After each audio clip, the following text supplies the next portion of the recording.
मालेगाव महापालिकेतील नमाज पठण प्रकरणी आता कारवाई। विद्युत विभागातील कार्यालयामध्ये नमाज पठण झाल्यानंतर अभियंता अभिजित पवार यांचे निलंबन।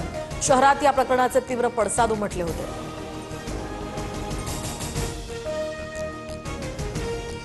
मनसेकडून मराठी भाषा गौरव दिनानिमित्त अभिजात पुस्तक प्रदर्शन। सर्व मराठी वृत्तपत्र आणि वृत्तवाहिनीच्या संपादकांच्या हस्ते हे उद्घाटन।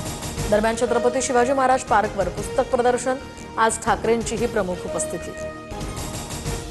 वर्षाअखेरीस मुंबईतील रस्ते खड्डेमुक्त होणार। 12,000 कोटींचे रस्ते काँक्रिटीकरणाचं काम 73% पूर्ण। पालिका प्रशासनाचा दावा। अनिल अंबानींच्या अडचणीत आणखी वाढ। ईडीकडून 10 तासांच्या चौकशीनंतर सीबीआयकडून घर आणि कार्यालयावर छापा। 2,000 कोटींच्या फसवणुकीचा आरोप। सीबीआयकडून सुद्धा गुन्हा दाखल। आयएनएक्स मीडिया मनी लॉन्ड्रिंग प्रकरणामध्ये आता नवा ट्विस्ट। काँग्रेस नेते पी चिदंबरम यांच्या विरुद्ध खटला चालवण्यास मंजुरी।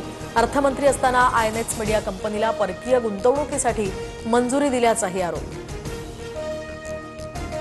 इस्रायलमध्ये भारतीय यूपीआय लागू होणार। पंतप्रधान मोदी आणि नेत्यानाहू यांच्या बैठकीत करार। लवकरच मुक्त व्यापार करारावर स्वाक्षरी करणार।